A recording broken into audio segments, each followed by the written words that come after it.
Hello, it is Friday, February 20th, 2026. I know I didn't do a video last month. There's just the days rush by me. Almost every weekend though in January, I was busy and I didn't really film. A friend here in my neighborhood had bought a handful of us. I think it was maybe 10, could have been more, museums and homes that you could tour in downtown Charleston. They call it the Museum Mile Month, and they do it every January, and I think it's like $32. And it was great. It was a wonderful gift because then we did it together. There was a few times where some couldn't come out, and so then just a few of us would. I think 2 or 3 times some of us went after I got off work at noon, and then we would head down, and it was nice because I've been coming back and forth to Charleston. Well, I live here now, but had been coming back and forth since 2001. And we never, toured any of the plantations. We didn't tour any of the museums, or, we just came and visited family. But, so it was nice because I do enjoy history. And so we did that. And like I said, I think there was one weekend that my friend and I went to a ladies' I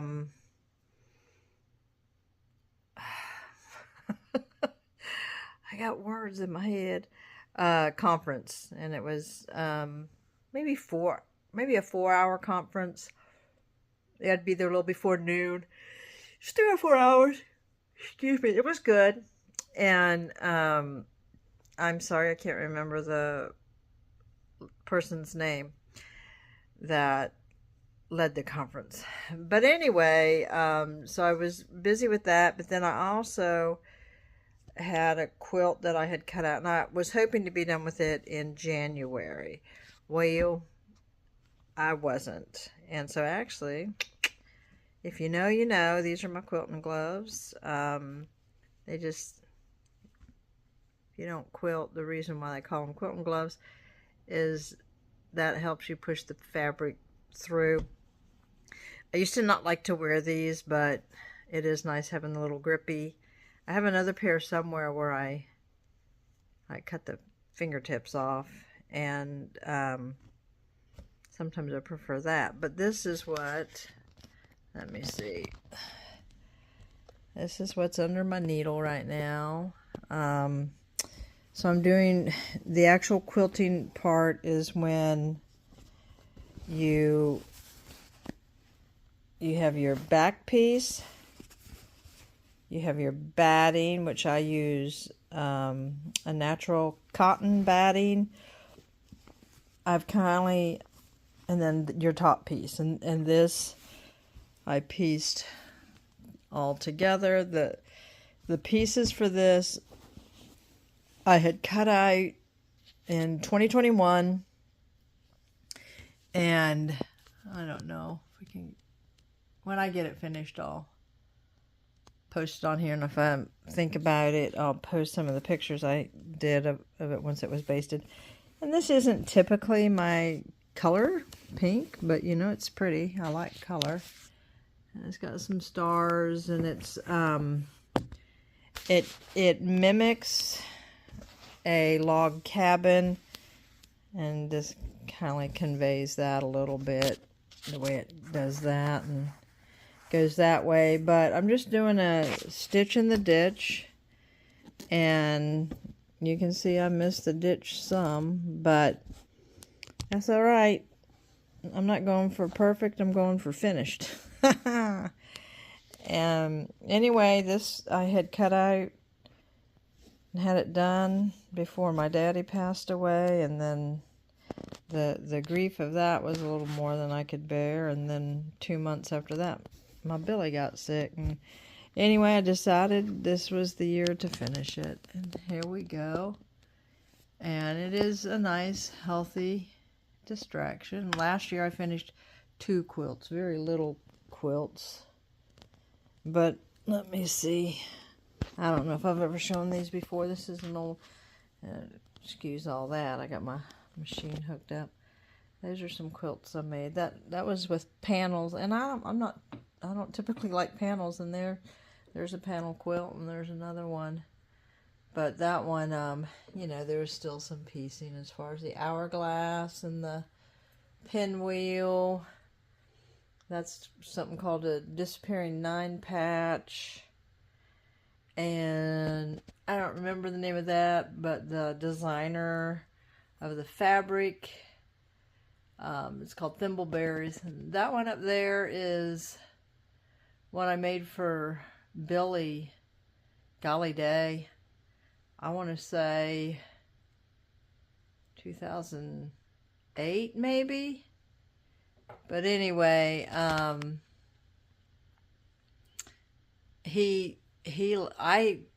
I had swung towards more of those colors there. He's always liked really bright colors.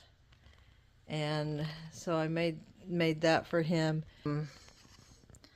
Anyway, this is what I'm doing this Friday night. It doesn't get much, whoop, whoop, almost dropped you. Doesn't get much more wilder than that. And so I'm just popping on to say that that's what I'm doing. That's what I've been up to. And, oh, can you see my little dragonfly? There's a story behind the dragonflies, and one day I'll tell you the story. But it'll have to be a time that's all I talk about. Pardon my hair. It's like, it drizzled enough outside that, I mean, it looked good when I left the house, if I say so myself. And now it's kind of, feels like straw. Anyway, but I'm just clunking away, getting this done. And I need to cut out some product. There's a couple of markets I want to do. One's in March. I just don't think I'm going to be ready for it, and I'm not going to push myself. I got that flu that was going around, and I was sick for a couple of weeks with that. Now, I've had COVID twice. That flu, it was worse. It was, I called it the devil flu. And I felt awful. I came downstairs one morning, you know, and I missed work. I only missed 1 week of work. I was sick for about 2 weeks, but like sick for 4 or 5 days with fever. And that's what got me, is that fever was no joke. And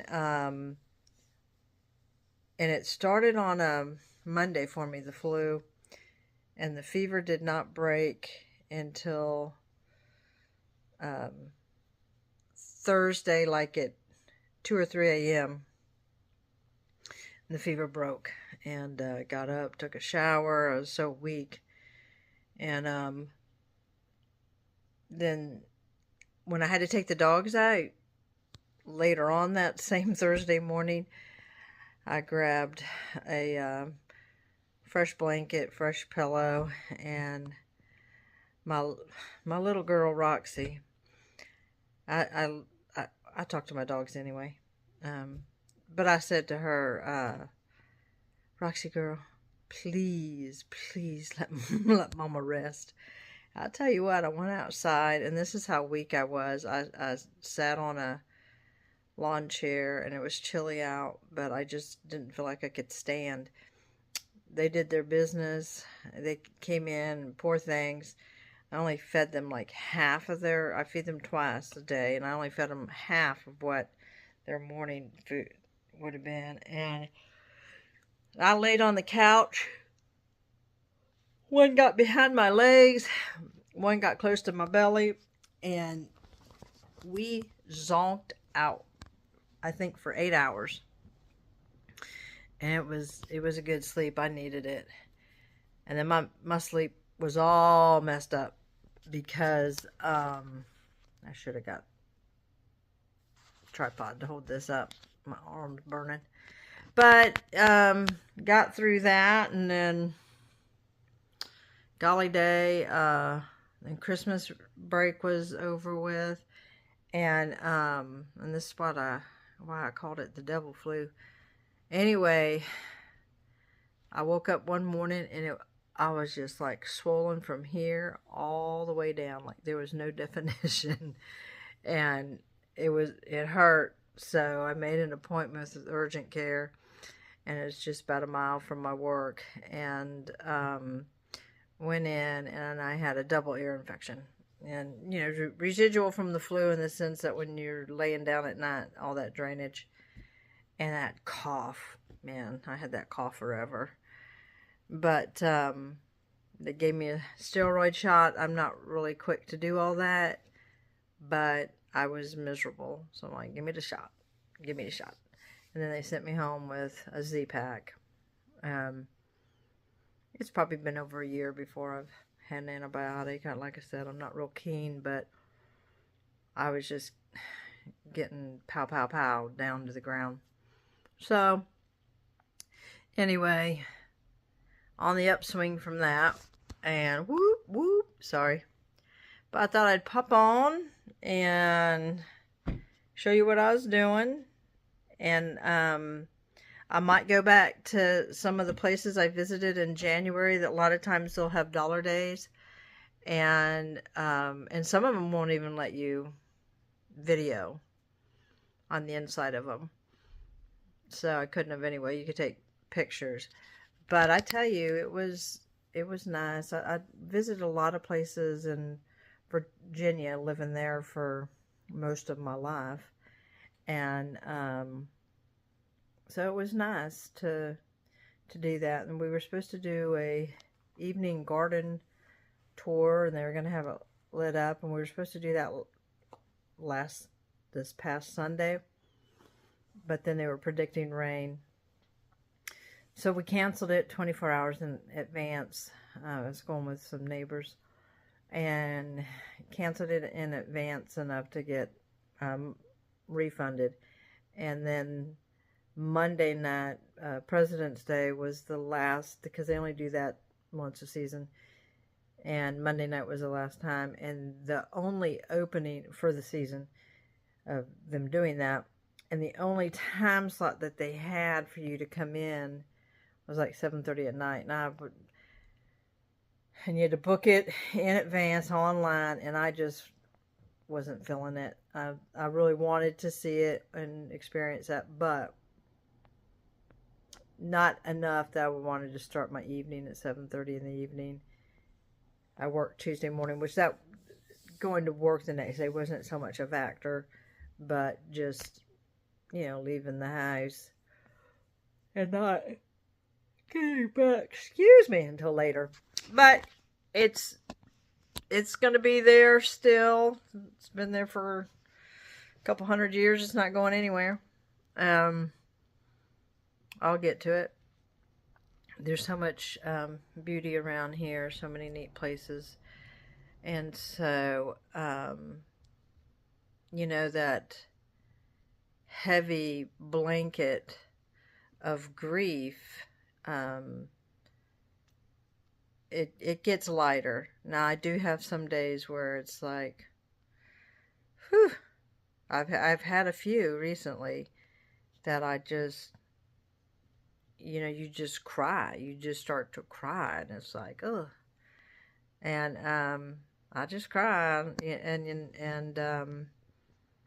it doesn't change anything, but it kind of just releases, those feelings, because I am going to, forever miss my Billy and my daddy. But when you lose your life partner, the person that God set aside from you for you, and you had all these plans, and anyway, he's gone now, and so those plans have not, obviously, they didn't come to fruition. And God he's in control. He's always been in control.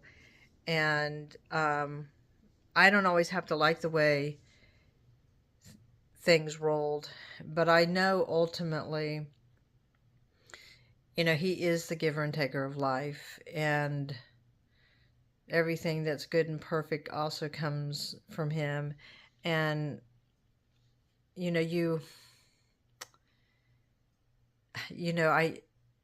there's a part of you is like, oh, I wish, you want to wish them back to earth, and pray them back, like, send them back, Lord. But why would I take that promise away from Billy if I could? Why? Because that is our ultimate reward in life, is to have eternity in heaven with Jesus Christ. And it's like, well done, Billy. Well done, Daddy. It's like, you all did it. You ran the race, and there you are, dancing on streets of gold. And I'm going to be there one day.